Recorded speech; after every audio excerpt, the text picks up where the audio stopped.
Tika is a tiny Italian greyhound. She's only 9 pounds, but her personality is larger than life.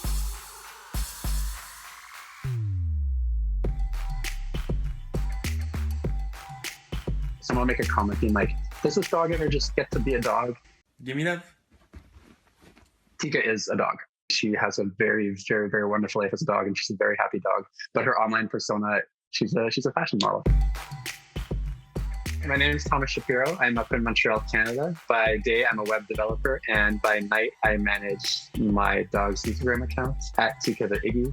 She's a little Italian greyhound that is a fashionista and a gay icon. She became a fashionista only because really she needs clothing to survive up in Montreal. It's very cold in the winter, and we take walks and we do things that normal dogs do, so we need to protect her from the elements. We're always dressing her up in things that are comfortable, but things that are a little more extra. She has lots of sequins, lots of faux fur feathers. She's also got these long limbs, a very skinny waist, a big rib cage, a long neck, and then a very funny, quirky face. So it's kind of got like all the characteristics that you'd see in a traditional supermodel on the runway. So I think people are able to translate that like human fashion on the catwalk to this dog fashion icon on the dog walk. When it comes to Tika's fashion, the bulk of her clothing comes from people who make clothing for dogs, which makes sense. So there's a lot of fun things we can do out there because everything is pretty much made to measure, made to fit.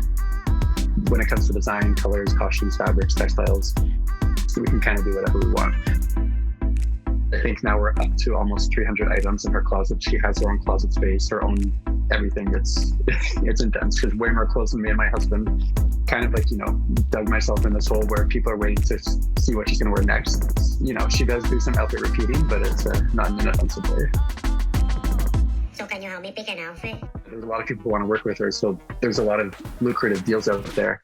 Like as a web developer, so my 9-to-5 job pays well, but I've made more in the first half of 2021 than I would in a few years out of my job. So I can't also ignore that at the same time. A lot of the times when I'm creating content, it could go either way. I'll come up with the visuals and then I'll kind of create a backstory afterwards with the caption. So it kind of just depends on how the day flows. I don't have like an actual flow. Like I'm not a professional in that sense. Time I spend on the account is a lot, but I think content creation can be anywhere from 5 to 10 hours a week. We have a few channels where money does come through. One of the big ones is sponsored deals. We also do merchandise. So anything that has Tika's face on it, or like a sweater, a mug. We've done quite a few different things so far, so that's quite lucrative as well. There's a potential book deal in the works, so there's a few channels that we're aiming at. Relax. This is my favorite part. And you know what, working with companies and having money coming in, I'm also able to redirect money that's coming into charities that I like, charities that we want to work with. One that we love working with is Rainbow Railroad. They're based out of Toronto, and they help LGBTQ plus people around the world seek asylum in Canada to live a safer life if they're not able to live safely in their country. It's important for me to give back, period. Like just giving back to community is always something that I found important. But also Tika being a self-proclaimed gay icon, I feel like she can't just be a gay icon without putting in the work. Talk the talk, but also walk the walk.